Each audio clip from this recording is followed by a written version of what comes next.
Maui Nui is on a mission to help balance axis deer populations for the good of our environment, communities, and food systems on the island of Maui. They've shared over 126,000 pounds of nutrient-dense protein with the Maui community. Secure your spot now. Become a snack subscriber and join in helping to build more resilient food and ecosystems on Maui. Visit MauiNuiVenison.com. That's MAUI venison.com and use promo code BEAR for 20% off your first order. There's nothing like snook hook sets at dawn or catching a tarpon in the moonlight. Find your next fishing trip made easy on fishingbooker.com and experience the magic of the Sunshine State or any other destination on your fishing bucket list. Book a blue water adventure in search of sailfish or go snapper fishing with the kids. With over 6,000 captains and trips to choose from, planning your next one just got a whole lot easier. Download the Fishing Booker app on the Google Play or App Store or visit them online at fishingbooker.com to book your trip today. Sport Dog is the most recognized brand in the hunting dog training industry. The Sport Dog promise to customers is simple. Gear the way you design it. Every product Sport Dog builds is meticulously designed and rigorously tested in the field, ensuring it withstands the toughest conditions you and your dog may encounter. Using tracking equipment on my squirrel and coon dogs is extremely important to me. Get 20% off your first purchase using the code BEARGREASE. Go to www.sportdog.com/beargrease to learn more.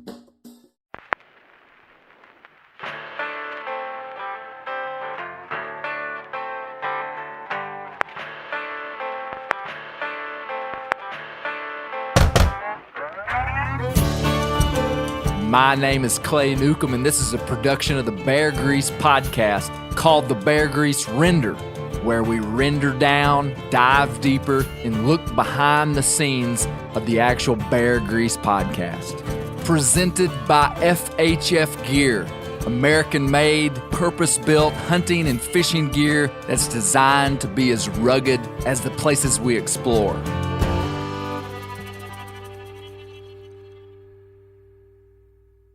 So Tim got in trouble last night. He did. Tim the squirrel dog. He almost never does anything wrong. He's very smart. We were gone for the weekend. He might have been neglected a little bit by his caretakers. And I think by neglected meaning he wasn't like pampered, and petted, no and one cuddled, given table food, affirmed. Like perhaps he had to live like a normal human dog for a day. So Shameful. he got in our trash last night, which is he's never ever done before. And well, it wasn't last night because he was up last night, but he got into the trash. I walk outside today and this morning and trash was all over our porch. I had left some trash out. I angrily pick up the trash and we try to figure out what it was. I mean, we don't really see stray dogs. We did have a stray pig out last night. Lots of animals were neglected while I was gone. Possible, yeah. It was our stray pig. Yes. It was definitely our pig.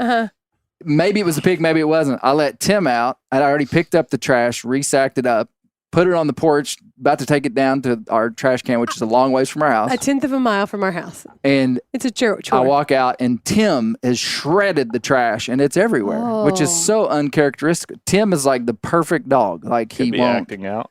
He just does everything right. And then so you can. And so anyway, so he seemed like he got chastised pretty hard. And it's because Tim has this huge shame complex. He's like he was chastised very hard. If Tim were an Enneagram, he'd be an Enneagram 1. And so he he takes everything. He really wants to do right. He's trying to read the room at all times, trying to be morally upright, whatever.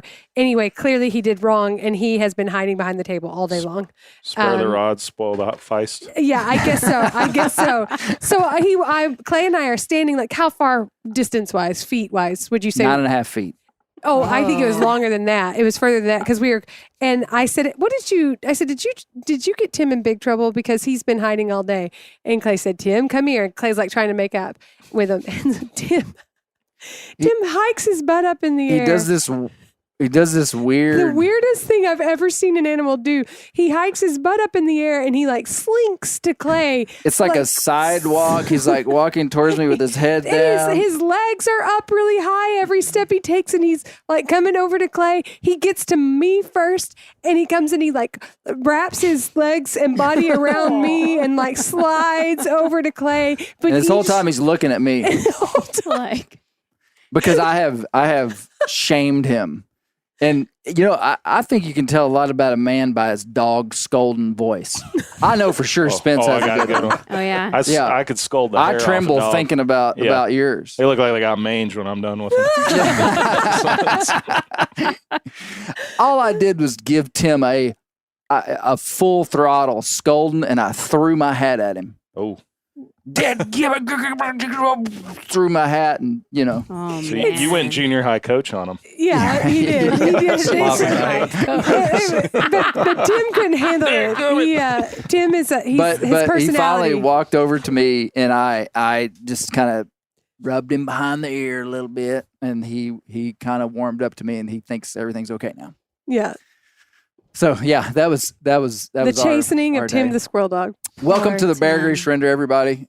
It's man, do we ever have? We have a very interesting group of people here today. 2 new guests Boom. on the Oh. podcast. There's 7 of us here. We only have 6 headphones. We've got 1 mystery guest who will be revealed after I introduce the regular guests. To my left, I have my lovely wife, Dr. Misty Newcomb. Welcome. Thank you. Hey, Doc. Happy Great to to be see here. you. Thank you. Christy, you're becoming such a I know. regular. I It's- I want to give you a nickname. Okay, we'll think about that. Yes. So Christy Spillmaker, Kiki. the wife She's like, of Please don't cut Landbridge. off the, Kiki. Yeah, they call her Kiki Kiki. in the beard. off Kiki the in the flyer. beard. That. Yep. So great to have you, Christy. Thank you. Josh Landbridge Spillmaker. Here, back in action. Yes. Hey, I found the book that you inspired me to buy. Would you read this if I lent it to you? Yes, I would. Beringia, The Last Giant of Beringia. I remember That's what when they I call read this back in like 2004 or whenever. I just remember reading it being like, is this guy a real It's scientist? got pictures. No, it's good. It's Got good. pictures. It's a And great book. You've underlined some things in here. Always. Wait till you got to see some of my new books. That was back in the early days. To Josh's left, Terrell Across the Creek Farm, Thowag Spencer. There it is. There it is. Wow, wow. Yes, Great sir. to have you. So Thank many you. names. Terrell, I've never called you Terrell. Why do when I get on this, I don't call know. you Terrell? Spence is It's our formal. local pastured poultry farmer. Thowag, longtime dear friend of ours. And Spence, why don't you introduce our real guest of the day? Yeah. the Drum roll. Former, drum roll. Drum roll. Former Cross County, Arkansas Rice Queen. Oh, We're in the presence of royalty. My I lovely knew bride. that was coming up. Yeah. And much better half. And Carla Spencer. Carla, Dun, this is big. I've tried to get you on here before, Yeah. and stuff just happened. You She's couldn't be important. She's a talented woman. She's a big here. In deal. demand. Yeah. Man, hey, Carla, every time I see Carla, she's always, I can tell, I keep a bead on people on how close they're paying attention to Bear Grease, my Yeah. friends. And a lot of them are just kind of posers. Yeah. Uh-oh. I mean, they're like, oh man, Yeah. that whole Collier series, Clay, that was great. And I'm Yeah. like, dude, that was 6 months ago. Yeah. And stuff like that. Like I'm filing it away. Sometimes I say it directly. Other times I hold it back and just file it away. Just like, oh, okay. Kind of behind. Stuff like that. Carla stops me on the road like Yeah. the day a podcast comes out. And she's like, Oh, because I'm Oh. excited. yeah. Yeah. So you should have been here a long time ago. Oh, Yeah. well, yeah, you don't long live time that high listener. in the holler and not be on your game. So No, great to have you, Carla. Thank you. Happy to Yes. be here. And you were raised in the Delta. We're going to talk about all Yeah. this. I was. We'll The, get back the to that. real Great Mississippi stories. River Ooh, Delta. Great I Yeah. love it. The real But- deal. Rice Queen. The our mystery guest though, done. first time appearance. on Actually, the- not. no. He's been on here before. He's been on here before. You think this young man has been on this podcast before? Without a shadow of Oh, doubt, yeah. he has been on this podcast before. Montana. Yeah. He's Montana. shamed me on my own river with, Yes, no with doubt. his skill. I mean, Yes. like just Mystery guest is Bear John Newcomb. Ooh. Bear, good to see you, brother. Huge fan. Huge fan. big fan. Bear, tell Bear- us about that when Bear- mullet, first of all. How long did it take you to grow that sucker? What do you feed it? It's been about a 3-year cycle. It's down. It's down officially below the collar. I think He's going to now. have to give it a little snip before. What I think is funny about For school? yeah. So Bear's going to be a senior in high school. Yep. And Josh is his principal. But that's of. not at all true. What if he kept the same level of party not in the true. back, but he just got a little more business up front? Yeah. Could we work? No, there's a pretty strict uniform policy. What I love about Bear's mullet is he just described it as a cycle. One of my favorite Bear's mullet stories is that when Bear was, Bears had highs and lows in his academic journey, and I'm not trying to throw you under the bus here. Wow, this is Wow, you It's just got getting deep. called This is out really on a national analyzing. platform. But one time, Bear's GPA fell below what Clay thought was appropriate, and Clay said, "You can have a mullet, but you can't be the mullet." That's a t-shirt. No. That's a t-shirt. What I said, you can have a mullet. Don't act like a person that has a mullet. I was like, it's okay if you have a mullet, but Clay Newcomb single-handedly offending every mullet wearer in and America. poor the author of that book, man. Yeah, that's right. God bless him. He had to trim it up until he got his GPA up. Then he I've got it never up. heard of that being a reward. Like, if you get your GPA up, you can have a mullet. But until then, A 3.5 and above mullet. Bear came Blow back that to carpet, us. son. Every point of GPA is like an extra 2 inches. If you get a 4.0, son, I'll let you grow it down to You your get a- shoulder blades. if you take some AP classes, you get some lines in the side. Yeah. Oh man, he had stripes for a while. Yeah. Raisins. Yeah. So, Misty, I thought you were going to tell the story about him getting a technical. Oh, we've that's a had good one. some really good. So we had. What was the technical mullet She- correlation? well- Was it strong? Yeah, it was strong, and we had, back during COVID, there were all these like rules governing games, and so it was a very difficult time to keep up a basketball program because schools, a whole team would get it and have to cancel their game, and that December of 2020, I think that kept happening, and for people who don't know, our state remained pretty open, but at certain points things would start to kind of slow down. So anyway, Bear had a mullet during that time. We had a lot of cancellations. Bear John, we decided one night, hey, we're just going to do like a spirit night. Our kids have all been around each other. So we had refs already hired. We had the gym and everything. So we had a game, and it was just like a blue and gray game. So our team played each other. And It was a scrimmage. it was like a scrimmage, basically. And our coach was highly offended at Bear's mullet. Like, he just hated it. And he came over to the ref and he said, hey, in this next play, could you please Tee call him up. that guy out? And she was great. She totally played along, and she blew the whistle, and she looked at Bear and she said, technical foul. And Bear was like, what? This is in the middle of a it was- game with a crowd or Yeah, it was yeah. a scrimmage, but it was like a real basketball game. Yeah. And she called technical foul, and then she did this hand motion like Sweeping the mullet sweeping the back. mullet back. And she said, technical foul, that's an offensive hairdo. Mullets. And all of the moms, because all the moms were also offended that we let Bear get this haircut. And all the moms in the stand just lit up. It was the most they started cheering. They were like, yes. It was really Kick him out. Kick him out of the game. Cut your hair. It Sorry was you had to pretty go funny. through that, son. Yep. Well, okay, so I brought you on for one story. This is like a one-shot wonder story. Tell me about the saga of the Hillbilly Tarpon. Hillbilly Tarpon is a gar on fly. Okay? Yes. Yeah. Well, It So- wasn't quite on a fly. Well, okay, just tell There's me a the whole technicality there, sequence. but it's Yeah. a worthy technicality. Yeah. Okay, well, for some backstory, I've been trying to catch a gar on a fly rod for almost Wow. a year and a half now. And I've used the nylon rope that everybody says. that like 1,000 people on Instagram have Yeah, told me yes, thank yes. you.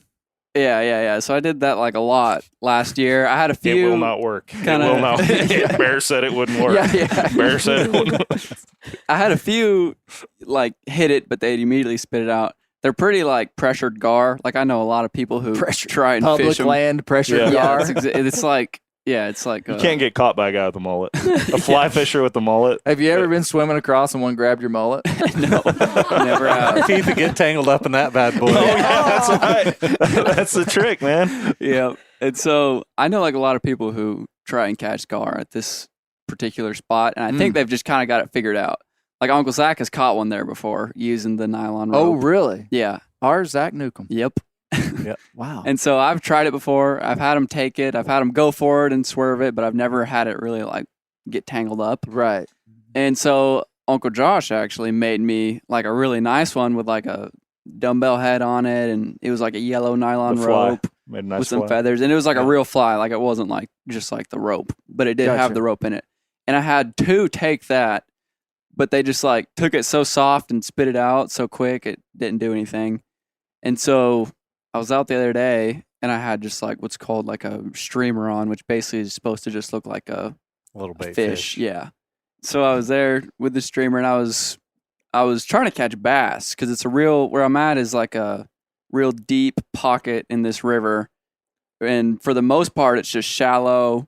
There's a few kind of maybe like 3-foot holes, but then you get here and it's like 7 or 8 feet. And it's really hot and dry right now. And so, like, Yeah. the river's really, there's only a few habitable spots. And Yeah. that's kind of a honey hole where he's at. Yeah, and it's probably the widest point of the river for a long time. So Deepest, there's too, yeah. widest and deepest. So there's like a few bluffs and rocks on the side of this little hole, Mm-hmm. and basically I was fishing next to these bluffs because there's caves that go back in them where there's bass and just the gar will sometimes Moonshiners. go back there. Yeah, yeah, exactly. Mermaid moonshiners, but yeah. And so I was trying to catch them, and I caught like a brim. I think it was like a long-eared sunfish, the real colorful ones. Long ear. Yeah. Yep. Pumpkin seed. And I kind of fought it and got it in, and I see a gar go right out in front of me, probably. And I'm standing on like this rock that's about 3 feet above the water. Mm-hmm. And I just kind of like put it out there in front of that gar, and it goes for it and takes it, and basically it pulls it off the hook. And so I was like, I wonder if I could catch one this way. And so I tied on a zebra midge, which is something that's no bigger than like an apple seed maybe. And I put it out there, caught a little sunfish. That's an interesting unit of measure. Yeah, I thought so too. I was like it. I like it. I was about to Little- say, why do we got to bring zebras into this? This is North America. I always get upset when I see zebras in North America. That's a Carry good on. story. Zebra Carry midge. on. It's just got Carry on. stripes. And so I caught one that was probably 2 inches long. And the midges, they don't have barbs on them. And I didn't really think about that. And so I was kind of putting it out there as I would watch these gar rise. And I had a few Me and take it. Spence use barbs on Yeah. everything. I'm Well- there to eat and get groceries. Well, and I had a few take them again, but they just pulled them off the hook. And so finally, I caught another one. I took a stick and I pushed that midge like all the way down its throat into probably its stomach. And I put that out there, and it started swimming, and I just kind of guide it towards the middle.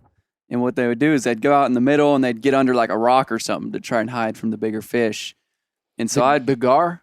No, The brim. The brim. The brim, yep. So I would kind of pull them out from under these rocks and just make them fight. Because Yeah. anytime, like, it seemed Make like, them look wounded or something. yeah. Because, like, I'd see, like, the gar just swim right next to a perfectly healthy, Fish and he wouldn't fish take and it. wouldn't even think about it.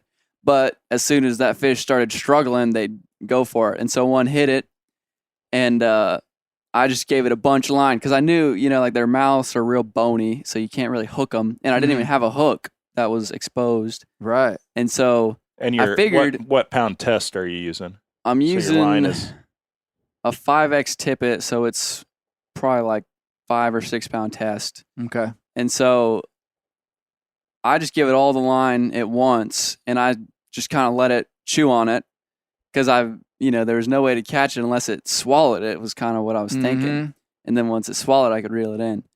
And so I probably sat on this rock for like 20 or 30 minutes, and my cousin was across the river, and she was fishing. And I got to a point where I was like, I think it's probably swallowed it. And so I waited for it So to you could swim feel in. it. You knew it was still on there. Yeah, and I could see the line. It pulled the Moving. line, and I waited till it swam pretty close to me. I didn't want Okay. to start reeling it in when it was way Okay. out there. Yep. And then I started pulling them in, and I mean, it was a pretty nice one. It was probably 2.5 feet maybe. And I called my cousin. I was like, "Come bring 30 the net." inches sounds better. Yeah. How many apple seeds? 2.5. Yeah. I'd say it's probably 180 apple seeds. Yeah. Yep. And so He didn't she- cut your line though. No, I was This really, just happened last night, Yeah. and We're I still hadn't got the Getting full all the story. beats. Well, and so she was swimming over with the net, and I was, I had the drag set Swimming real over? low. Yeah, you had to swim across. Okay. That's hardcore fishing, right? This there. area also doubles as a swimming hole. It does. It does. Yeah, it does. And so you just pulled him right in. Well, not yet. Well, I get it right Oh, up the to story, it. the story just keeps And going. she comes over and she doesn't have the net yet, and that one breaks off. This isn't even the one. Oh, this isn't Oh even the wow, the story hadn't even started This yet. is like the Yeah, prequel. yeah, The story hasn't even started yet. Well, but then I realized that I could catch them, and so the next day I went back with Caleb. Oh, this isn't even the same day yet. Not even the same This day. reminds me of the first time Bear came home and told a deer story to It's his true. grandmother. We have a video of like a 14-minute story of a 6-year-old bear Giving you telling the background. every second of the story that happened on his first deer in a monotone voice, Yeah. staring at the camera. He's And got then the deer, he came out. Dad was excited. And then all of a sudden, there were 2. except for Bear has a lot more inflection in his voice now. And now he does. Because of the mullet. Okay, so Probably. you might speed us through the we, next go, car. we go back the next day with my friend Caleb, and I'm just gonna like pretty much do the same thing. I swim across the river, get on the rock. I probably go through like 6 or 7 little, brim before I finally get one that Tough on those the brims. guard doesn't rip off. What's Got the a bad limit? name with the What's the brim. limit on those 2-inch brims? And finally one took it, and it brought it like under one of these caves, and it sat under there for a long time. And I figured by that point it probably swallowed it if it was sitting there. But I let it swim around a little more, and then let it get close. I started reeling it in. Caleb swims across, and he grabs the new net. buddy. New Yep. buddy, different day. Yep. Someday they'll learn to stay on the same side of the bank. Yeah, Yeah. You stay on the same side of the bank as the fisherman. As the gar guy, the gar king. And pretty much he swims over to a spot, and it's real deep, so he can't really touch. And I'm just bringing this gar like right next to him. And he's trying to net it, and we try to net it like 3 or 4 times, and then it'll go on a big run, and then we'll bring it back. And finally, and there were some people that were up on a big bluff watching us, like because we just now hooked into like a really big bass, and they were bass fishing, so we kind of had their attention. So they were all like yelling at us and stuff. And Caleb, he finally gets it in the net, and we go get it up on this rock, and it was a very nice one, about the same size as the other one. 180 apple seeds. Probably close to that. Well, I thought it was some good ingenuity, and the world really wants you to use the inner workings of a piece of paracord, and so does Oh, Uncle yes. Josh. Yes. But I'd like to do it too, but they're just kinda Sometimes tough. you just gotta- Eventually You got I'll get like- one like that. You got the Texas rig and all these different setups. Why can't you have like the bear rig or the mullet rig or The mullet the, rig. the mullet Yeah. rig, I'm going to make hillbilly a fly. tarpon. hillbilly I'm tarpon going to Took make a some- fly that looks like a 2-inch pumpkin seed with a mullet? that's made out of paracord. Wow, with a paracord tail. Yep. I feel like you guys are pushing your paracord on bear. Well, so did the world, Spence. Bear, thank you very much. All right, Good job, bear. Bear won't be here anymore. Get lost. It was really fun having you, Bear. Thanks for letting us Silas almost caught a denigrate gar your last year. GPA. He and had your it mullet. all the way up. He had it like within 2 foot of him. And he was so excited. He was squealing in the light because he's talking all kinds of trash and he doesn't even have it in. And he gets it and we see it flopping and it cuts the line and swims off. Oh, He's just no. crestfallen. Man. Oh no. So we- no. So he's like, yeah, remember that time I caught a gar? It's like, no Spencer's ever caught a gar. But that story does remind me of like the little old lady who swallowed a fly, right? And so it's, then you have to Yeah. swallow the next thing and then the next Exactly. thing in order to get it. So Mm. there you go. None of those I need paracord- There you to go. catch up on my There was an old folktales. woman who swallowed a fly. Yeah, I can't Apple remember I that don't know one. why and she folk swallowed the tales. fly. There you go. Thank you. Okay. Well, Wow, that was exhausting. that was emotional. I mean, Roller we got coaster. to the climax of the story and realized we hadn't even started yet. Yeah. I don't know. No, that was fun. So second episode, the Mississippi River podcast. We're going to talk about that. But first, let me say, if you're listening to this podcast on the day it comes out or the day after, which would be, the Second? the 2nd or 3rd of August, the Meat Eater has their season opener sale, which is Meat Eater, First Light, Phelps, and FHF Gear's biggest sales of the year, 20 to 50% off on just about anything. So if you're listening to this in like 2025, like don't worry about it. It's Like the probably rest gonna of be- Clay's friends. Yeah, exactly. They'll get there. So, but if you're listening to this like Carla does on like the day it comes out, I'm faithful. Yes. Good job, Then- Carla. Carla, then I you also could- have to shout out Will Namai, my brother-in-law. Yes. Listens faithfully Man, Yeah. I every love time that this guy. comes out. Okay, Hey, listen. one of the best farm hands I ever had. That's right. Kenyan farm Yes. hands, 100%. Okay, so I'm with Will. We got to stop this story, the season opener sale. So I was with Will for like an hour, and he made some obscure reference to the Bear Grease podcast. And I said, "Do you listen to the podcast?" And he looked at me and he said, "I've listened to every single episode you've ever made." Pretty sure that's what he said. I mean, Yep. Paraphrase. and I said, "Really?" And he said, "Oh yeah." And he started spouting off stuff from like that week. So hat tip to Will. You know what? Yep. We went while they were here visiting us for Mallory's wedding. We went out with some buddies and had some dinner, and we're waiting for our table outside. And this guy comes out, and Will's wearing a Bear Grease hat, Okay. and this guy goes, "Bear Grease, man." He's like, "You listen to the podcast?" He's like, "Yeah." He's like, you need to come to the Black Bear Bonanza, and meet Clay. And he goes, "Well, yeah, that's a good idea." He's like, well, I know him. And he's like, "That's Lambridge right there." The guy spins around. "Oh my God, Lambridge!" Did So that- Will was like sporting the Bear Grease. Yeah, man. Yeah, man. Great Great guy. faithful listener. Faithful listener. listener. So if you're like Will and listen to this on those days, you can go to the Meat Eater store and get all kind of cool stuff.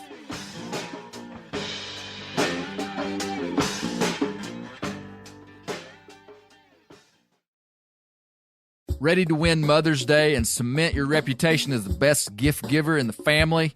Give the moms in your life an Aura digital picture frame preloaded with decades of family photos. She'll love looking back on these memories and seeing what you're up to today. Even better, with unlimited storage and an easy-to-use app, you can keep updating mom's frame with new photos, so it's the gift that keeps on giving. And this is not a joke. Juju Newcomb has an Aura frame, and we share photos, and they're incredible. Also, my mother-in-law has one. We have them. They truly are really good, really high quality. The Aura frame is easy to set up. It takes just 2 minutes to set up a frame using the Aura app. It also adjusts the display depending on light levels in the room to maintain the true color of your photos. For real, the digital screen is amazing. Right now, Aura has a great deal for Mother's Day. Listeners can save on the perfect gift by visiting auraframes.com to get $30 off plus free shipping on their best-selling frame when you use code BEAR, B-E-A-R, BEAR. That's auraframes.com. Use code BEAR at checkout to save. Terms and conditions apply. The old-timers say that the turkeys start gobbling when the leaves are as big as squirrels' ears and the red buds start popping. And we're about there. And we are there in the South. The Onyx Hunt app is one of my most valuable tools in the spring woods. With tools like coniferous versus deciduous tree distribution layer, you can save time by locating edges or transition areas of mixing habitats from home. Find an area like this with water in close proximity, and more than likely, there will be a gobbling turkey nearby. Knowing the exact boundaries of private ground ensures I stay on the right side of the fence, but can easily find public ground to go see if I can't strike a gobbler. If you do get one to sound off, using compass mode and waypoints will help you pinpoint his exact location, allowing you to move in and make the perfect setup to bring him right into your lap. Download the Onyx Hunt app today. You'll be glad you did. Onyx has a special offer for you. Use code BEARGREASE to receive 20% off your membership at onxmaps.com/hunt this spring.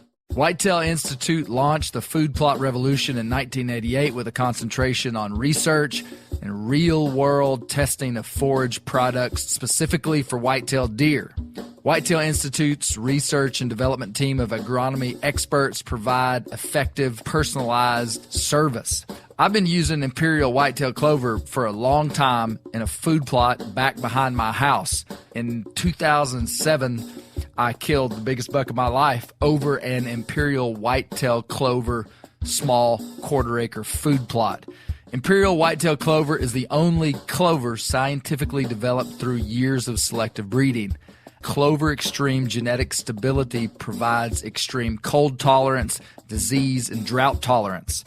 It really does. Clover is coated with Whitetail Institute's Rain Bond, a polymer coating added for enhanced seedling survivability. They have an exclusive offer for Bear Grease listeners, 15% off Imperial Clover when you use the code BEAR at whitetailinstitute.com. That's whitetailinstitute.com and use code BEAR for 15% off. So, on this podcast, we're here to talk about Mississippi River episode 2, which took a wild turn. Mm-hmm. So part of the render is we tell what happened on the backside. I interviewed Earl Jasper the day before the podcast came out. Oh, wow. I mean, or the day before I had to turn it in to the powers that be, that Phil Taylor. And it just came about really quick. And I had, it happens fairly often on Bear Grease where I'll have an idea for something and then all of a sudden just have to get it. A moment of inspiration. I messaged him and he was ready to go. He didn't even need such an awesome explanation for what I was doing. He was just like, Clay, whatever you need, I'll do it. He met with me and we obviously had an hour-long conversation and you heard like 20 minutes of it. Yeah. I wish I could play the whole thing.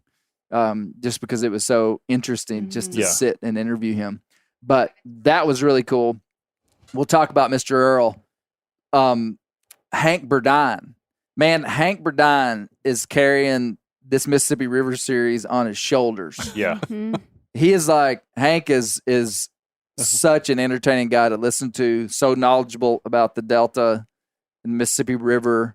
He's on the Mississippi River Levy Commission for the section of the river. As I understand it, there's levy commissions for different sections of the river. Interesting. That's the way I understand it. And so he is on the Mississippi, and they're big sections. It's not like towns or something. But he's on the Mississippi River Levy Board, which is a big deal. Yeah. Mm-hmm. And super knowledgeable, but all the stuff he told me about the way that part of the Delta was settled was so fascinating. Yeah. So fascinating. And man, he can describe it so well. Mhm. So well. Yeah. When he talked about the cane breaks and, it being a wildlife paradise. Yeah, I mean, he could paint a picture in that he's got that like southern Mississippi accent. Oh, and it's alligator. He sounds like an alligator. Yeah. Much when you were quoting Mark Twain, you kind of went into a gear where you I had to. Where you were saying like war. Was that artistic? No. Okay. It was because it sounded like Foghorn Leghorn and FDR mixed together. It wasn't pretty, but it was. I know exactly what you're talking about. No, Mark Twain does that all the time. Okay. And he would dissect that. He would write phonetically. He was trying to write like what he perceived the people in Vicksburg sounded like when they were talking about the wall. They don't have R's. And he'd actually, yeah. So yeah, you're really perceptive that you picked up that I was like trying to do that. Thank you. I thought maybe you had a toothache or something. Yeah. No. And the wall and yeah. So all I know is as I listened to that, I noticed that I started speaking more drawn out to my coworkers, and to the point where I even noticed it. I'm like, wow, it is. When you my listen roots to are coming back. tapes of her when I first fell in love with her, like when she was 18 or 19, the accent is It's so very strong. strong. She's lost. Really stronger Yeah. than now. Yeah. Oh. She's lost. It's She's probably lost it. 10% of what it was. It's true. Lost to the It is world. entertaining. Well, one thing that there's a bunch of interesting stuff, and I'm torn on talking with Carla or talking to everybody else first about their interest in coming back to Carla. Carla. We should start with Carla. Start with Oh, yeah. Carla. She got Okay. stories. Because Okay. the Mississippi River, what we didn't talk about is that Hank talked about the Mississippi side of the river, so the east side of the river. What we didn't talk about, just because there wasn't space, is that Arkansas was actually settled later Yeah. than Mississippi. That's so wild. The forest was cut, the swamps were drained later because Yeah. Mississippi became a state in 1817. Arkansas didn't become a state until 1836. Yeah. Yeah. And so there was a lot more incentive to be a U.S. citizen and be in a U.S. state. And you didn't have to cross the river. Right. You didn't have to cross the river. There were more people there. Yeah. Mhm. I mean, Arkansas was like a wild country. And Carla, that's where your family Yeah, grew up and where you're from. absolutely. So where are you from? So I'm from Cross County, Arkansas, and Does that touch the river? it does not. It's a couple of counties in. Right. So we're right. But it's in the Delta. It's in the Delta, Yeah. where it's very flat, and if it's not flat enough, they'll precision land level it. So, Yeah. but there's a ridge that runs through it that separates, Western Cross County. There's a ridge that goes through A Luss Ridge. A lot. Loess. It's a low. Loess, Yeah. isn't It's it? a. Yeah. It's a sand deposit. It's LOESS. sand Yes. deposited by like The air, wind. by Yeah. wind. Oh, It's for like real? a geographical phenomenon. It is. Wow. Yeah, out in the middle of the Delta. Yeah, and so everything is super flat except for this ridge that goes through the middle of it. And I remember when Terrell and I were in school down at Southern Arkansas University, Home of the Mule Mule Riders. Riders. Carla, do you mind calling Mule them foul riders. wags? That's I- kind of what we do here. I'm sorry. Okay, just make yourself comfortable. It's okay. But we were looking through this book and it was Christy thought that was funny. I'm just laughing at Clay. It's okay, Carla. Call your Thank you. husband whatever you want. It's Christy. Bear Grease podcast. You're Whatever invited makes you feel back. comfortable. Christy, you're invited back. Christy was laughing. Okay, go ahead. No, but we were looking Go ahead, through Carla. we were looking through this book for a class. It's called Fishes of Arkansas that our professor had written. Dr. Rob. And I was like, hey, this picture right here looks just like where I grew up. And it was. It actually was. It was the town closest to Oh, where wow. my school was. Wow. And they were describing the different kinds of, features there and the fish that were there. So Swamp. So your family are farmers. yeah. Tell me absolutely. about the history of the land and what your family did and everything. Yeah, so I grew up on a rice and soybean farm where we were like 14 miles from town, right? So town meaning where there was a Walmart. Okay. Nice. Yeah, That's the definition of town. Yeah. That's right. back That's before the- everybody had a Walmart. Yeah, well, that's, Yeah, that's yeah. the You know, like definition old of town. school Old school Arkansas. Sam True, Walton. like you're not buying groceries. And it was a there. Walmart, not Yeah, a super center. That's right. Oh, They didn't we- sell groceries. we drove Where did you buy your groceries? almost 3 hours Wiggly? to go Oh, visit the first super center in Piggly Wiggly was in Arkansas with some Memphis. friends. Sorry. Pig. Sorry. No, but Side it's really conversation, stop fascinating it. how the world is a very different place than it was back then because 14 miles from town, I mean, we do that multiple times a day to Yeah. take our kids to school, right? Yeah. But back then, like my mom would go to town once a week to buy Yeah. groceries. I mean, this Like, would have been in the 80s and in the 90s. 80s, yeah. Mhm. Yeah. So Yeah. but yeah, so rice and soybean farms, always lots and lots of mosquitoes. Terrell got to be eaten up by them whenever he came home. Yeah, home we with we me. went out for like a romantic walk one night. Which is only Soybeans. romantic out if to there's a breeze. There was a breeze, and we got out to like one of the pumping wells, and I went to make my move, and just as I wow. did, the breeze stopped, and there was like a 3 or 4 second pause. And if I'm telling this wrong, feel free to correct me. But I just remember hearing this humming, You do. and Carla You know said, it's coming. "Run!" And we sprinted back, and we were running through clouds of mosquitoes. Oh my goodness. It's so thick out there. But Yeah. your grandpa started the farm, How many Right. acres is so it? I grew up on a 400-acre farm. Okay. which is teeny tiny. These Okay. days, it's Yeah. teeny tiny. But my grandpa, whenever he bought it in the late 50s, I Okay. mean, that was a really big deal. So Yeah. he had grown up in a cotton farming family and decided that that's not the life that he wanted to live. Mm. Um, Sharecroppers, right? I don't know. Oh. Okay. So I did call my dad because I wanted to fact you check. had to get. We're fact checking Yeah. today. So your dad didn't know for sure if he was a sharecropper. Yeah. But then he went into timber. And so as you're telling the story about how the land was cleared and there was this huge timber industry, Right. it was fascinating because it was all of the stories that I'd heard about my grandpa and then just from others as well, that that there was this whole timber industry and then people that came in afterwards that were able to pick up land for a relatively cheap price because, it was only good for timber, right? Mm-hmm. And then these big farms were built. So the sequence was when your grandpa got it in the 1950s. In the 1950s, which, late wasn't 50s. He long ago. logged in the 20s and 30s, right? No, he was born in 16. Okay, so Yeah. okay.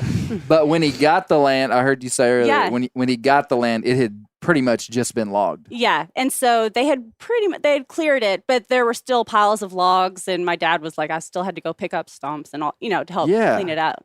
I've heard one of my farming buddies in the Delta, Lee Walt, tell me that when he was a little boy, he remembers them pushing out stumps and picking up stuff. And Josh, for the record, most of America's agricultural fields were cleared well before the 1950s. It's part of the timber industry. Well, just it was so civilized. Agricultural. They're not clearing. Minuscule amounts of land today are being cleared of timber to be commercially farmed. Most of that happened by the turn of the 19th century. Farming right now. That's part of it. That is. But there's a lot of truth to that. But they cleared so much land, and they're just not doing that anymore. And so the fact that they were cutting timber to make agricultural land in the 1950s is pretty wild. And it's a hard way to go. And as I was talking with my dad, he was saying about how, whenever he got financing for it, that the people were like, oh my gosh, this is the biggest loan that we've ever given for farmland. And it was $80,000. Wow. And a lot of money. In the 50s? In the 50s. Yeah. Wow, that's a lot of money. And I interviewed my grandpa for a class whenever I was in college. You were doing family histories, and he said, people were just sitting around waiting on me to fail so they could come and scoop it up to grow the land at a better price. Wow. But man, he, lived through the Depression and knew how to. Grew up in abject poverty. Yeah. Like didn't have shoes. Yeah, for other reasons. It's kind but of like Mr. Earl was talking about, like poverty and, farming. If you only get paid once a year, if you don't spend your money wisely, then there's not money for things like, shoes. Yeah. So he was like super hard worker. Yeah, and absolutely. Super like just the perfect first generation pioneer kind of farmer. Mm-hmm. Yeah. And used a lot of dynamite to clear out stumps because you could do that back then because they didn't have the machinery that we have now. Yeah. And just a lot of hard work. And back then farms were smaller, and it's before the 80s that get big or get out, and that killed a lot of the family farms. But really, really neat stuff. So, and her mom was her mom passed away recently, but super tough lady. Like when you think about like just a tough, hardworking woman, that was her mom, and as sweet as could be. And I remember her telling me like that she used to pick cotton by hand in like the big cotton sacks and in summer and stuff when they got out of school. She grew up in Carlisle. So picking cotton by hand, and so like it would be really interesting. I was thinking about it today. I was cutting hay to have Mr. Earl and Carla's mom talking. Right. Like it just to see the stuff. Well, that brings up an interesting point. So, on this last episode, we had Mr. Earl Jasper, African American man, that talked about growing up in the Delta, and it was kind of a classic story that surprised me even a little bit. Like I would have felt like maybe his parents. I didn't know that he would have. I knew he would have the stories of the racism and stuff right. like that. That was not a surprise. Him being born in the 50s, but like his parents were sharecroppers, and he was so involved in agriculture his whole childhood. That kind of surprised me. Yeah, and but it was clear, and Hank Burdine talked about it. Will Primos talked about it. I read a big excerpt from John Barry's book about all the Italian sharecroppers, and there were a lot of poverty-stricken whites that were in the South too. Yeah. That were sharecropping and that were they were there. And so it was fascinating to hear that about like all of the different groups because my brother married a girl who grew up in Newport and her family was Italian. Oh, really? And I'm like, Italian? Anyway. They got on that boat even after seeing those signs. They said, don't do it. But if you get on a boat, even in Italian, if you're really poor and so desperate, you probably can't read. Yeah, maybe it's true. so. Now, where's your family's? Where do you think your family's from? Do you know? I mean, like deep history. Oh yes, my dad is real into genealogy, so he has traced his family back to Scotland, and so lots of Scotch Irish. Not surprising when you see your kids. Yeah. No. Hey, I brought a significant portion of Slavic blood into this. They are able. Some I of them can rejuvenated those British Isles genetics. No, fascinating. Josh, what stood out to you about the podcast? So I thought the podcast was fantastic. I appreciated all the history in there, but I have to say, after I listened to the podcast, I texted you and said that segment with Mr. Earl might be the best thing you've ever had on the podcast. Agreed. It was more than just I enjoyed it and appreciated it. Like it really hit me. Like just to listen to him and to hear his story. I honestly teared up in part of it. Just because I think Which it also, part? I think it also helps that we know Mr. Earl and know the quality of a man that he is. And to hear him talk about, I think that the part that really got me is when you said, when he said they integrated the school, and then you said, what was it like? And he paused and he was like, there was fights every day. You know what I mean? It was like, that's the part that got me too. That's the reason I asked you that. Yeah. I mean, it was like, this is a man who's endured, you know what I mean? And he's an example. There, he doesn't carry this sense of I've been wronged or my people have been wronged. He carries this attitude of we must progress. You know what I mean? And there's a sense of I'll do whatever it takes to do my part. And just what an honorable man. I mean, just an absolutely honorable man. I have great appreciation for him. And Mr. Earl's one of those guys that you always just want to call him Mr. Earl. It's true. Mr. Jasper, you gotta give that guy respect. Yeah, you want to, but he always talks to you like, I don't know, just like his faith just bubbles out of him. So like when he talks to you, he's talking to you like because you're a child of God and he loves you. Absolutely. Like everything that he said in there about like the spiritual of the Delta and church, like there are decades of example in life and just sweetness that exudes from. I mean, he makes people feel valuable, because they're a child of God. Yeah, you know, and I really liked the way he mentioned, and he's like, you know, there was the what did he say? There was the physical man and the spiritual man. Yeah. And you gotta grow both. And I just. That part was impacting to me. You know what I mean? It impacted me. I feel like it brought something into my life. You know, if you actually dissected his words, the words were simple, but them coming from him were so powerful. Like hearing him talk about Martin Luther King Jr. getting assassinated. Yep. I mean, we've all heard that story. We've grown up with that story. It was before our time that it happened. Most of us in this room are like in the range of 40 years old. You know, we know that happened, but to hear him talk about how it impacted him as a senior in high school, and how it sent ripples through the Black community, and just hearing him say it, I just was like, oh, yeah, that really would have. It wouldn't have been like some celebrity getting killed that you really didn't. You know, you just knew their name and liked them. I mean, this guy meant so much to them.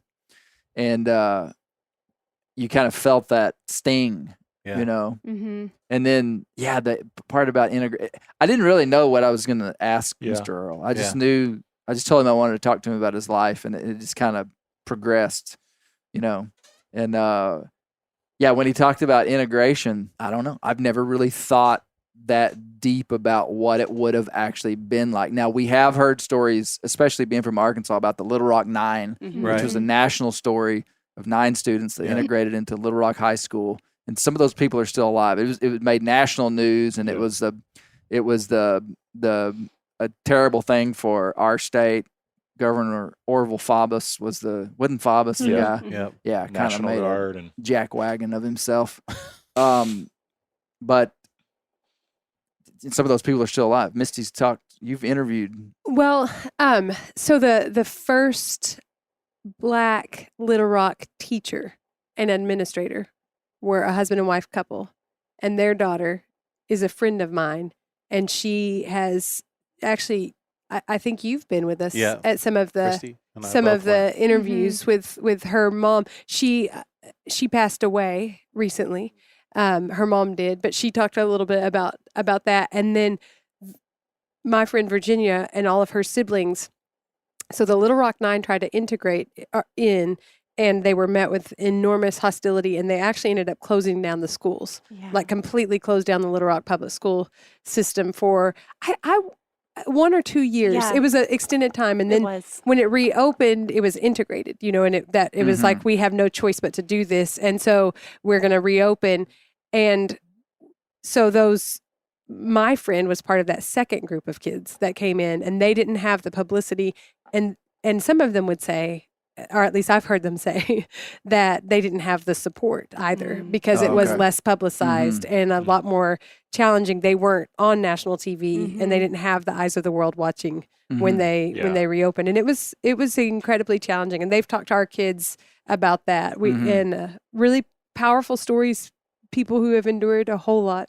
And so it was impacting me to hear Mr. Earl talk about that. Christy, what stood out to you? The whole thing. It doesn't have to be about Mr. Earl. Yeah, I do want to say something about Mr. Earl, though. I think, to me, what I heard inside of what he was sharing is it honors the struggle. Like, you heard him talk about it being hard. You would never want your kids to go through that. Yeah. And then he would say, but you just got to stay focused, because it's not always going to be like that. And so there's a sense of hope, I think, inside of him, and purpose inside of the struggle. And I find that incredibly honorable. I want to live my life like that. I don't want to have struggle and think, why me? I want to think like he did. Stay focused. Think about the Lord. This is not always the way it's going to be if you do your part. Like, and then that's what I heard inside of him. And I think that's honorable, but it also is more than that. It makes me not want to make his struggle for nothing. I find a connection to it and think I have responsibility inside of carrying myself in a way like he carried himself. I don't. So that was hugely impacting to me. We were talking earlier, another part that is impacting the captain, Hank Burdine. Yeah. I love his accent. Yes. And I think I listened to him speak, and I think there's a stigma that when you hear that kind of Southern accent, it's less educated or not as sophisticated. And that man is so educated, so sophisticated in his knowledge of of what he does. And I found that I was like, this is remarkable. Like that stood out to me. And I thought it was highly remarkable. And I love how I am not a soil person, like Spence and Carlab degrees and soil science. Spence and Clay. And Clay. She's got my degrees in microbiology. Biologist. Dr. Newcomb, but Carlos, a biologist. Anyway, like I don't have any of that, but I could hear and picture what he was describing. Yeah. And that is another level of ability and educated. That stood out to me.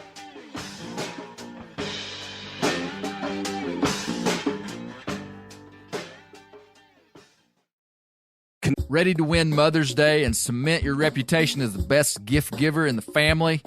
Give the moms in your life an Aura digital picture frame preloaded with decades of family photos. She'll love looking back on these memories and seeing what you're up to today. Even better, with unlimited storage and an easy-to-use app, you can keep updating mom's frame with new photos, so it's the gift that keeps on giving.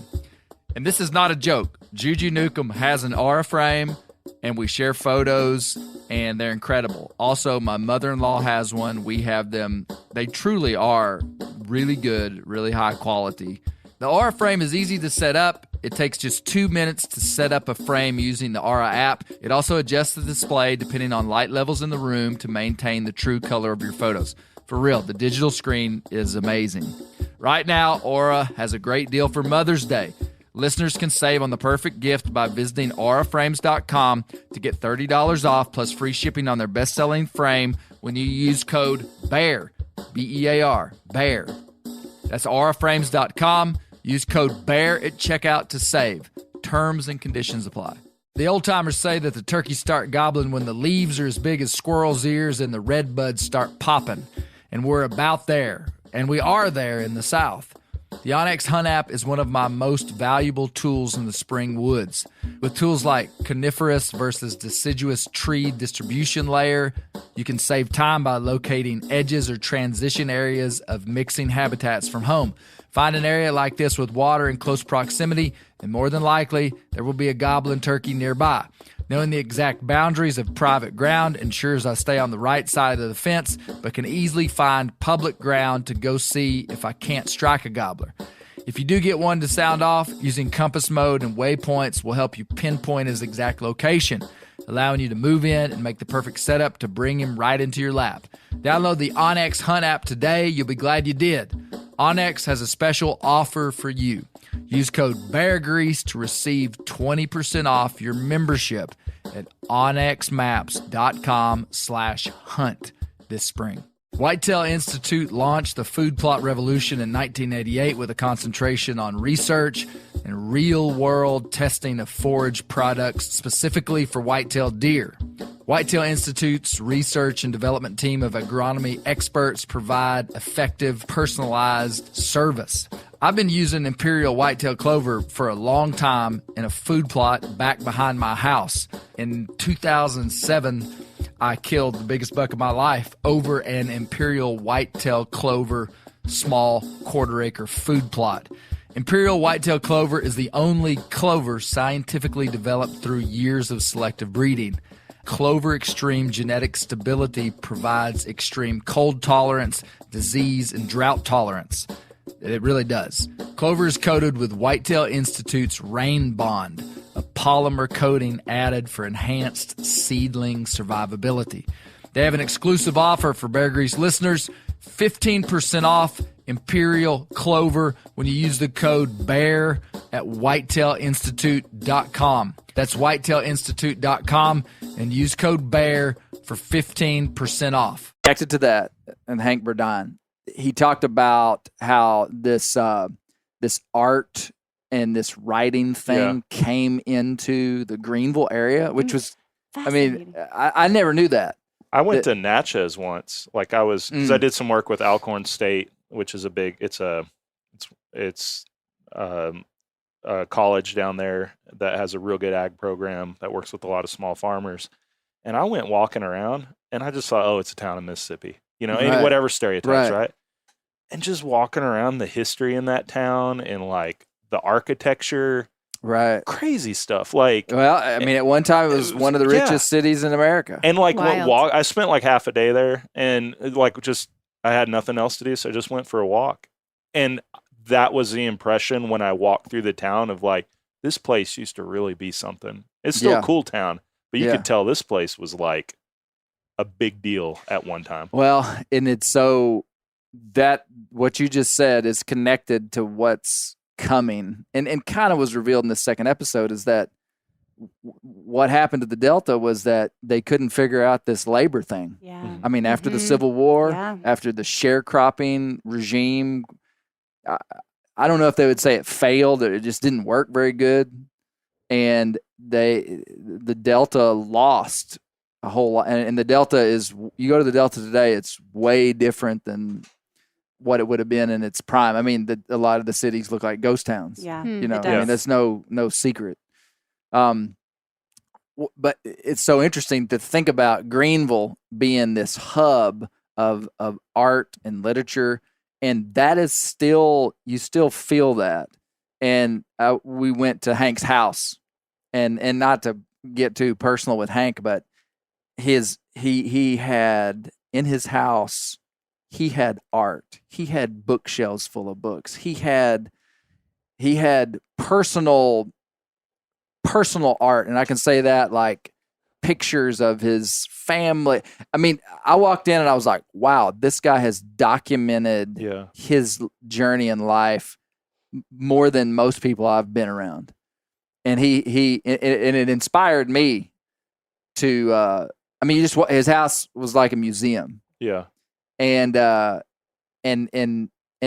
connected, I think, back to this, you know, whatever that brought, just an awareness of the world and art and beauty and how to describe that, and this thing inside of humans that wants to memorialize life, human life, you know. And so it was really neat being around Hank and those guys. And I really was inspired. I mean, I was like, wow, I want to celebrate my culture. I want to celebrate the stuff that I'm doing. And not that we do that externally with like a painting on the wall, but it helps, you know. And then all the riders down there, I don't want to give away a future Bear Grease podcast next spring, but there are more turkey hunting riders in Mississippi than anywhere. Really? Yeah, just everybody. I mean, you meet some guy on the street and he's like, yeah, my name's Bill. Yeah, I got a turkey hunting book. Have you not written a book and published it about turkey hunting? It's like Nashville with country music stars. Exactly. Yeah. I'm serious. Everybody down there's got a book. And I went to the and I just thought, I mean, how many turkey hunting riders do I know in Arkansas? And I'm like, man, we're just a bunch of hillbillies. These people down there are cultured and educated. Mississippi. They say war. The wall. Yeah.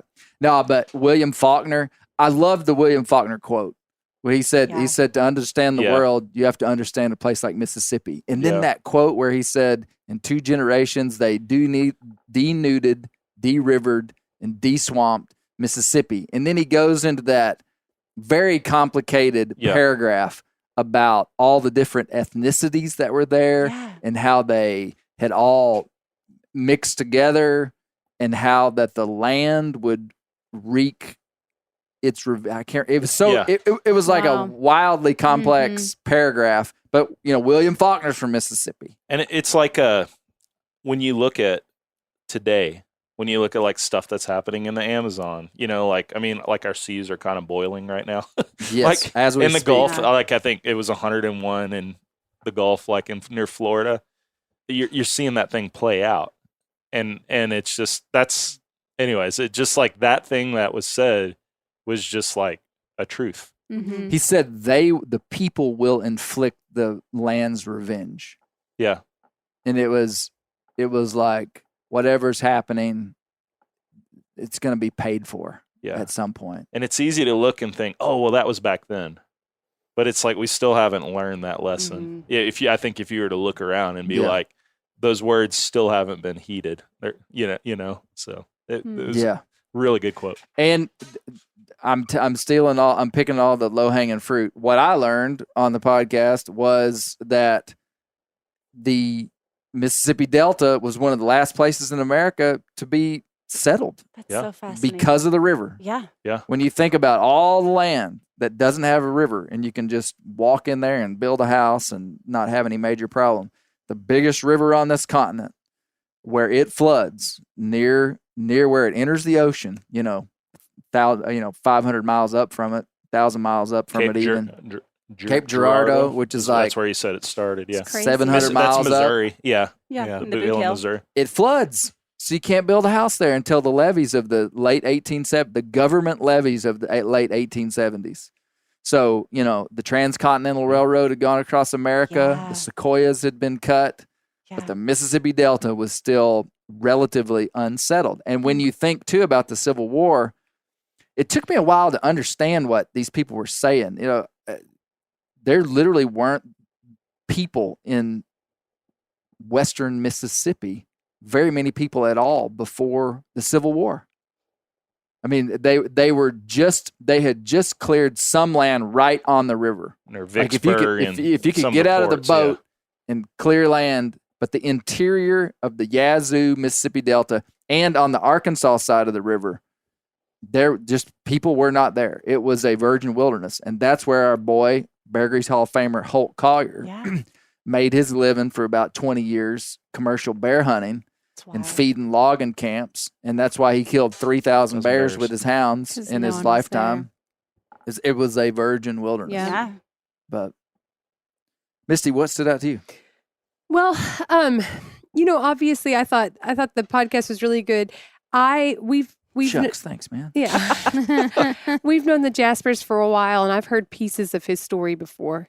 And I think with someone like Earl Jasper, who's lived the life he's lived, who, like Christy said, has endured a whole lot, has maintained a certain posture, I always feel whenever I hear people who have had those kind of experiences and who are, just who he is, I feel humbled. Mm-hmm.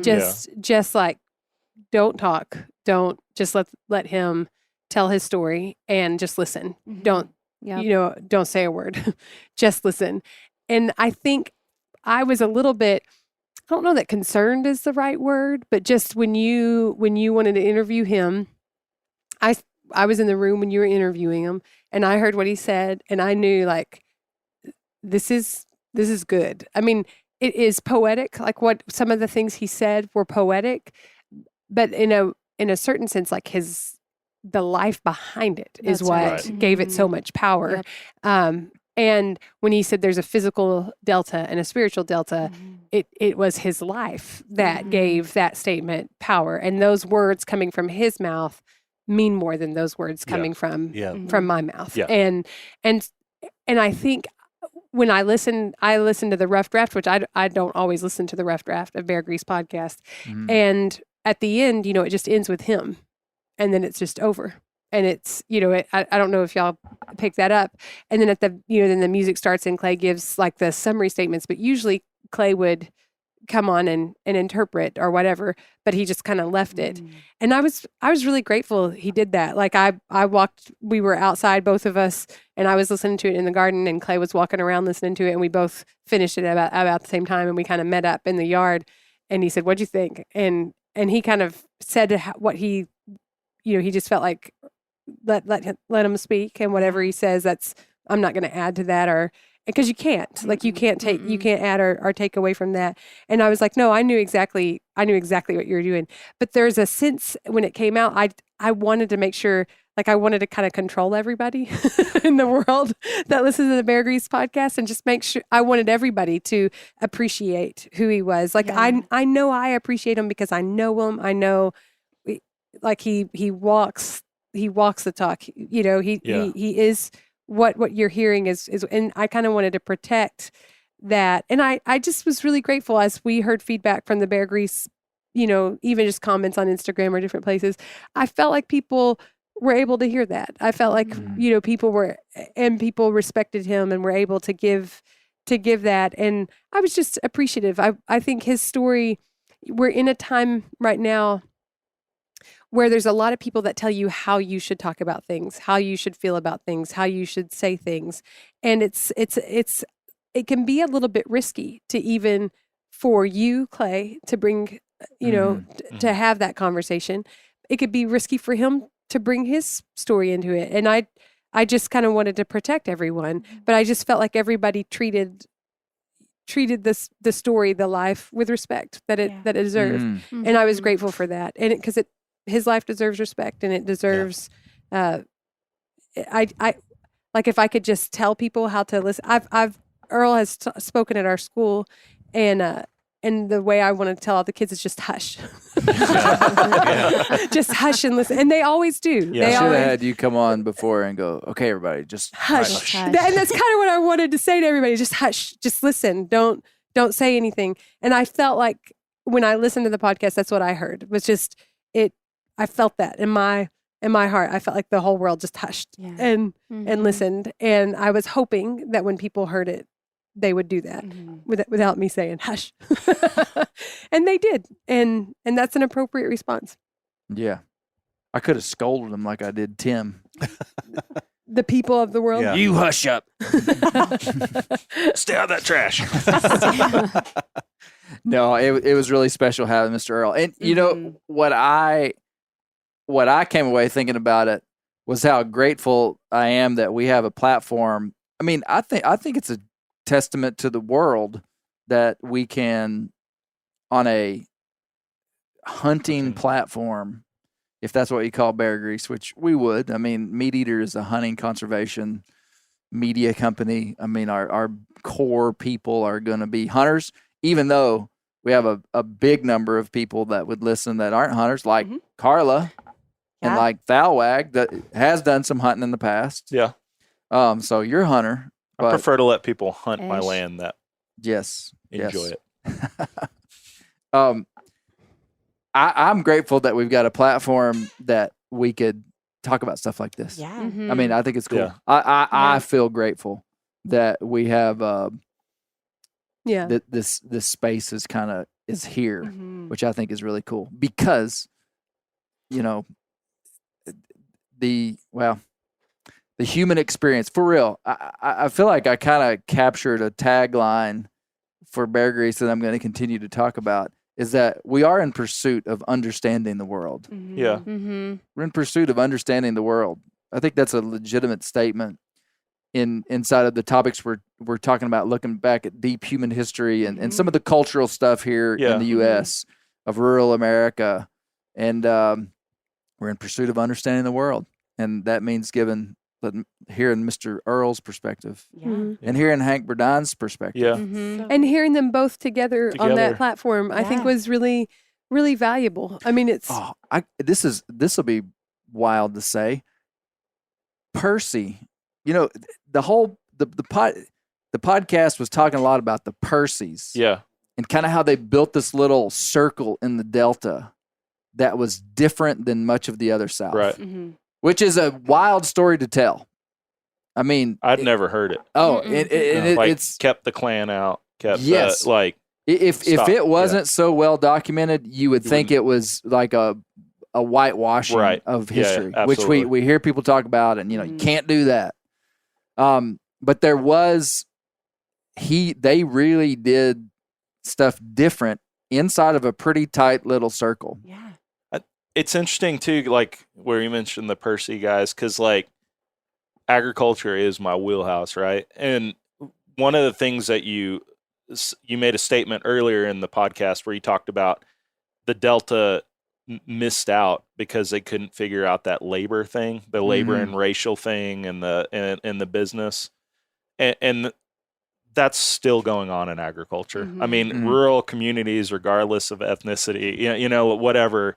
Our rural America's collapsing, but it's not because there isn't an answer. It's just that there's something there to that. Like it can be done. Yeah. Like it can be done in a fair way. It can be done.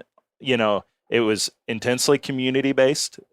Like you know, and I don't know. I just think like in a different format, it would be really interesting to pull that stuff apart and apply it to what's going on even today, because all those problems like that don't go away.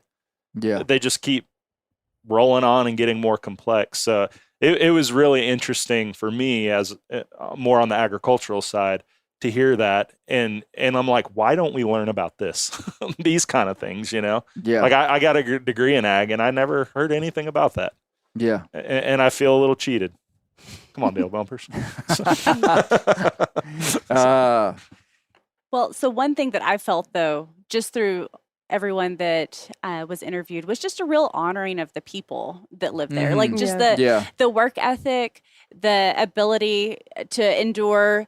You know, farming is not for the faint of heart, and neither is logging. Yeah, and neither are any of those things, or hunting, or any of that. Like, I don't want to be cold, so I'm not. So I'm not going to be out duck hunting like the people do where I grew up. But just the way that everyone spoke about the people there was really touching to me. Yeah.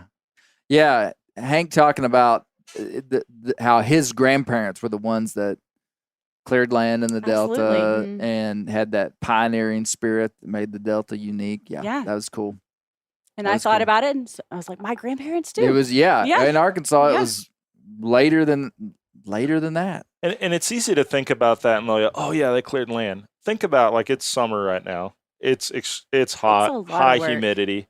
So think about doing that when there's no respite from the heat, when there's no respite from the elements. Like there's mosquitoes.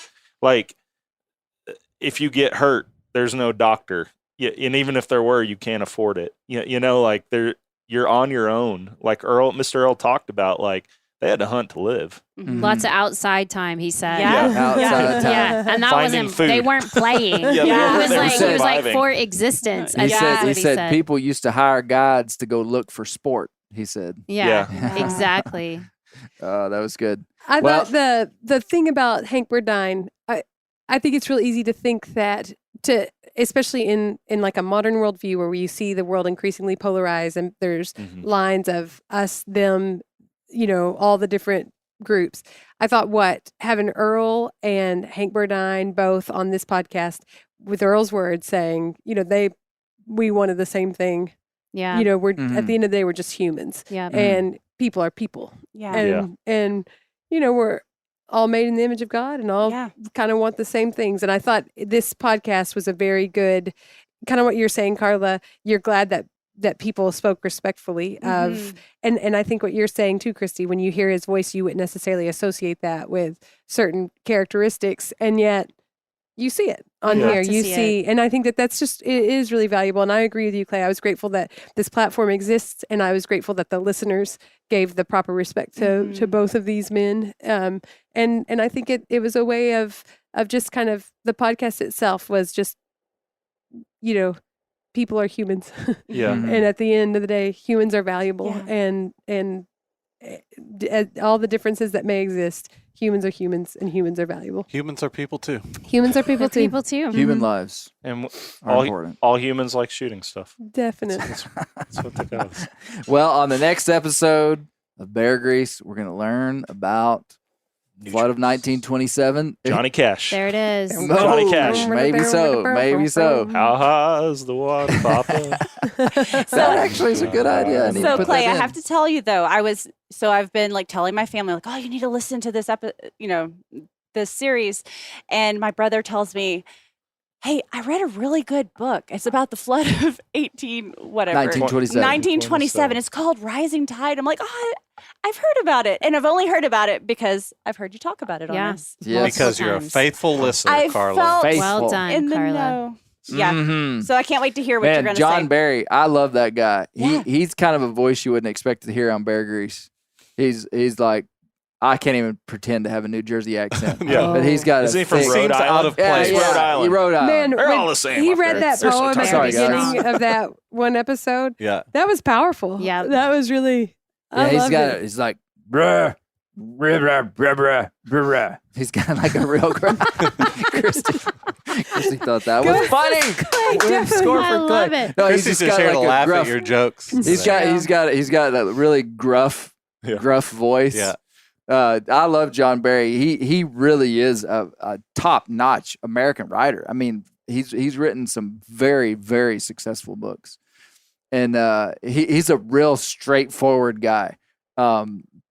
Yeah, he's really straightforward. Super generous. He's one of those guys that would like tell you if he was mad at you, but if he doesn't tell you he's mad at you, he's not mad at you. Do you see what I'm saying? Yes.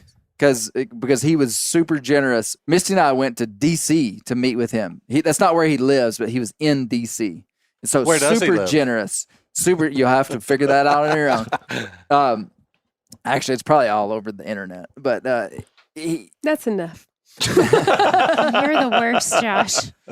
Shame on you. great guest, and you're going to be shocked when you hear episode 4. I'm not even going to tell you why. Ooh. Trust me. How trust many are There- going to be in I've this got- series? You could have Clay? like 25 episodes on this stuff. Yeah, this is a Oh, big yeah. story, Christy. I know. It's like a meandering river. Haven't you heard? Yeah. This mhm. is like you never Bear Grease know where before it's it going to gets go. It's like a channelized. road that longest splits one. into 7 different ways, and they all look the same. like a Okay. Greek. You just have to Delta. pick one. Thank you guys so much. Carla, thanks for being on. Thank you. Guys. Anything Please. else you want to add? I'm excited to hear more. Okay. Should ask her to do the wave. There was like a rice queen. Oh gosh, no. Did it translate the There was- audio? She is She's got a good busy. broccoli. She Hear is the great. wind swishing? Her prize-winning broccoli and rice recipe Whoa. for Aunt Pauline. Carla, give us Rice Queen wave. the ice cream wave. Josh, Christy, great to have you guys. Thank Thanks. you so Thanks, much. Clay. Bear Grease Couples Edition. I loved it.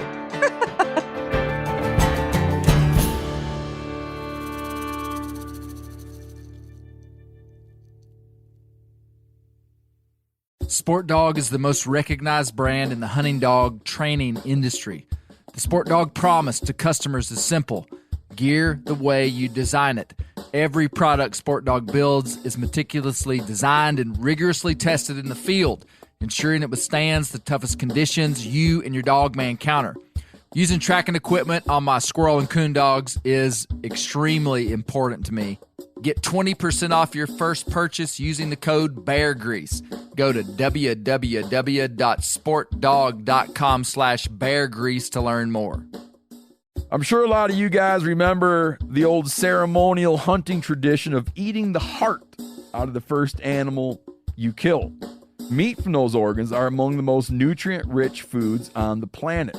You can get those same benefits your ancestors craved via convenient daily capsules from Heart and Soil. Find out more at heartandsoil.co. And remember, use code MeatEater for 10% off your purchase.